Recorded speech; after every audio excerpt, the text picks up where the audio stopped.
SS1 എട്ടാമത്തെ അധ്യായമായ കേരളം ആധുനികതയിലേക്ക് എന്നതിലെ മൂന്നാമത്തെ ഭാഗമാണ് നമ്മളിവിടെ ചർച്ച ചെയ്യുന്നത്.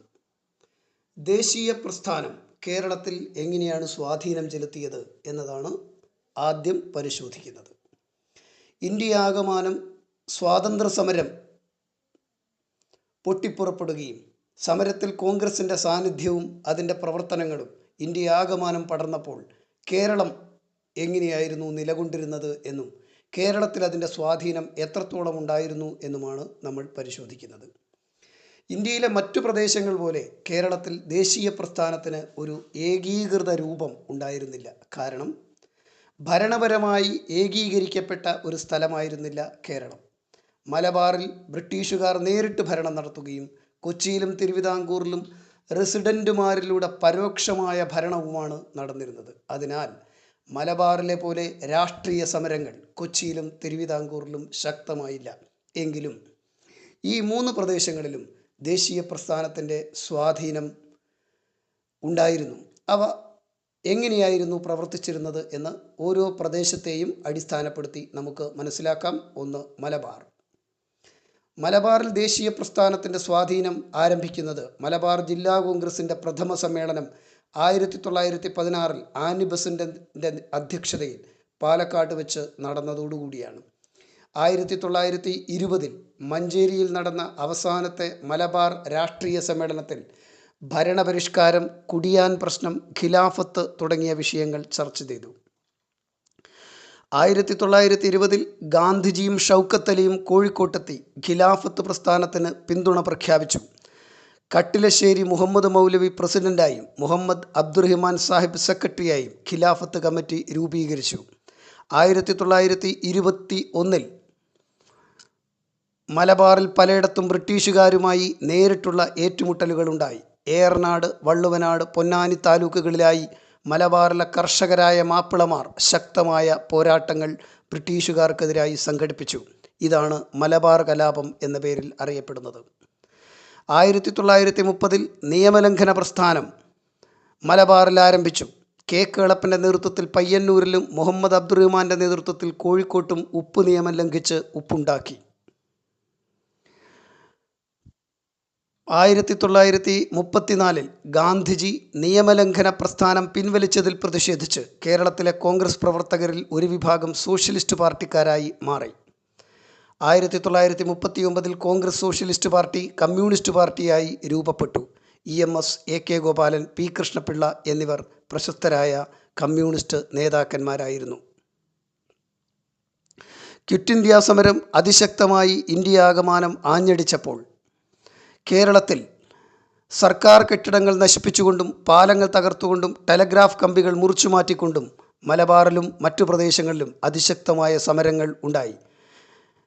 അതുപോലെ തന്നെ കീഴരിയൂർ ബോംബ് കേസ്, ഫറൂഖ് പാലം തകർക്കൽ തുടങ്ങിയവയിൽ പ്രതികളായ KB മേനോൻ, കുഞ്ഞിരാമക്കിടാവ് എന്നിവരുടെ നേതൃത്വത്തിൽ ഗൂഢാലോചന ആരോപിച്ച് 27 പേരെ പ്രതി ചേർത്ത് കേസ് ബ്രിട്ടീഷുകാർ ഫയൽ ചെയ്തു.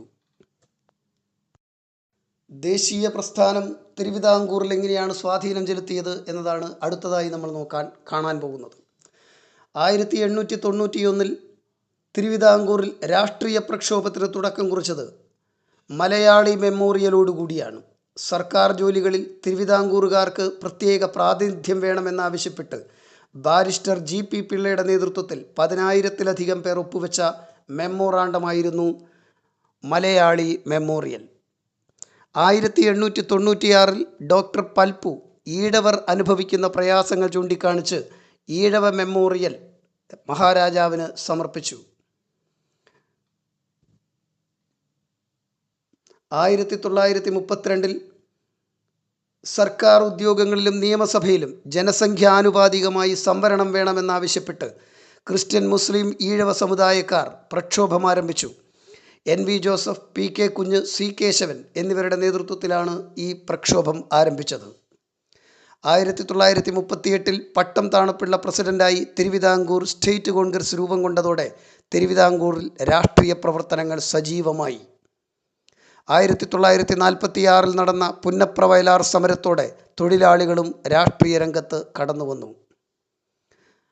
അടുത്തത് ദേശീയ പ്രസ്ഥാനം കൊച്ചിയിൽ സ്വാധീനം ചെലുത്തിയതെങ്ങനെ എന്നതാണ് നാം പരിശോധിക്കുന്നത്. ദിവാനായ ഷൺമുഖം ചെട്ടി വൈദ്യുത വിതരണം സ്വകാര്യ കമ്പനിയെ ഏൽപ്പിച്ചതിനെതിരെ നടന്ന ഇലക്ട്രിസിറ്റി സമരത്തോടെയാണ് കൊച്ചിയിൽ ഉത്തരവാദ ഭരണത്തിനായുള്ള പ്രക്ഷോഭങ്ങൾ ആരംഭിച്ചത്. എന്നാൽ തിരുവിതാംകൂറിലെ പോലെ കൊച്ചിയിൽ പ്രക്ഷോഭങ്ങൾ ശക്തിയായില്ല. കേരളത്തിൻ്റെ ദേശീയ പ്രസ്ഥാന സമരത്തിൽ സ്ത്രീകളുടെ സാന്നിധ്യമാണ് ഇനി നമ്മൾ പരിശോധിക്കുന്നത്. രാഷ്ട്രീയ പ്രക്ഷോഭങ്ങളിൽ സജീവമായി പങ്കെടുത്ത സ്ത്രീകളുടെ ചിത്രമാണ് നിങ്ങളിപ്പോൾ സ്ക്രീനിൽ കാണുന്നത്. വിദേശ വസ്ത്ര ബഹിഷ്കരണം, മദ്യഷാപ്പ് പിക്കറ്റിംഗ്, ഐത്തോച്ചാടനം, ഹരിജനോദ്ധാരണം, ഖാദി പ്രചരണം എന്നിവ സ്ത്രീ പങ്കാളിത്തം കൊണ്ട് ശ്രദ്ധേയമായി. 1931 കോൺഗ്രസിൻ്റെ വടകര സമ്മേളനത്തിൻ്റെ ഭാഗമായി മഹിളാ സമ്മേളനം ചേർന്നു. മലബാറിൽ എ വി കുട്ടിമാളു അമ്മയും തിരുവിതാംകൂറിൽ അക്കമ്മ ചെറിയാൻ, ആനി മസ്ക്രീൻ തുടങ്ങിയവരും ദേശീയ പ്രക്ഷോഭത്തിന് നേതൃത്വം നൽകി. 1956 നവംബർ 1 കേരള സംസ്ഥാനത്തിൻ്റെ രൂപീകരണത്തിലേക്ക് നയിച്ച പ്രധാനപ്പെട്ട നാൾ വഴികളാണ് ഇനി നമ്മൾ ചർച്ച ചെയ്യാൻ പോകുന്നത്. ഐക്യ കേരളം എങ്ങനെയാണ് രൂപപ്പെട്ടത് എന്നതിനെ സംബന്ധിക്കുന്ന കാര്യമാണ്. 1920 നാഗ്പൂരിൽ ചേർന്ന കോൺഗ്രസ് സമ്മേളനം ഭാഷാടിസ്ഥാനത്തിൽ സംസ്ഥാന കോൺഗ്രസ് കമ്മിറ്റികൾ രൂപീകരിക്കാൻ തീരുമാനിച്ചു. ഇതിൻ്റെ അടിസ്ഥാനത്തിൽ 1921 ഏപ്രിൽ 23 മുതൽ 26 വരെ ഒറ്റപ്പാലത്ത് വെച്ച് ഒന്നാം കേരള സംസ്ഥാന രാഷ്ട്രീയ സമ്മേളനം നടന്നു. ജവഹർലാൽ നെഹ്റുവിൻ്റെ അധ്യക്ഷതയിൽ ചേർന്ന പയ്യന്നൂർ കോൺഗ്രസ് സമ്മേളനത്തിൽ സ്വാതന്ത്ര്യത്തിന് ശേഷം കേരളത്തെ ഒരു പ്രത്യേക സംസ്ഥാനമായി പുനഃസംഘടിപ്പിക്കണമെന്ന പ്രമേയം അവതരിപ്പിച്ചു. 1947 കേളപ്പൻ്റെ അധ്യക്ഷതയിൽ തൃശ്ശൂരിൽ ചേർന്ന ഐക്യ കേരള കൺവെൻഷനിലും സ്വാതന്ത്ര്യപ്രാപ്തിക്ക് ശേഷം ആലുവയിൽ വെച്ച് നടന്ന ഐക്യ കേരള സമ്മേളനത്തിലും ഐക്യ കേരള പ്രമേയം പാസാക്കി. ഇതേ തുടർന്ന് 1949 ജൂലൈ 1 തിരുവിതാംകൂറും കൊച്ചിയും സംയോജിപ്പിച്ചുകൊണ്ട് തിരുക്കൊച്ചി സംസ്ഥാനം നിലവിൽ വന്നു. മലയാളം സംസാരിക്കുന്ന പ്രദേശങ്ങൾ ഉൾപ്പെടുത്തി കേരളം രൂപീകരിക്കണമെന്ന് EMS നമ്പൂതിരിപ്പാട് 1.25 കോടി മലയാളികൾ എന്ന ഗ്രന്ഥത്തിൽ സൂചിപ്പിച്ചു. ഭാഷാടിസ്ഥാനത്തിൽ സംസ്ഥാന രൂപീകരണത്തിനായി പ്രക്ഷോഭങ്ങൾ ശക്തമായതിനെ തുടർന്ന് കേന്ദ്ര ഗവൺമെൻറ് സംസ്ഥാന പുനഃസംഘടനാ കമ്മീഷൻ നിയമിക്കുകയും 1956 നവംബർ 1 കേരള സംസ്ഥാനം രൂപീകൃതമാവുകയും ചെയ്തു. ഈ കാലഘട്ടത്തിൽ മദിരാശി സംസ്ഥാനത്തിന് തിരുവിതാംകൂറിൻ്റെ പ്രദേശമായ തൊവാള, അഗസ്തീശ്വരം, കാൽക്കുളം, വിളവൻകോട് എന്നീ താലൂക്കുകൾ നാം നൽകി. പകരം തെക്കൻ കർണാടകത്തിൻ്റെ ഭാഗമായിരുന്ന കാസർഗോഡ്, ഹോസ്ദുർഗ് താലൂക്കുകൾ കേരളത്തോട് കൂട്ടിച്ചേർക്കുകയും ചെയ്തു.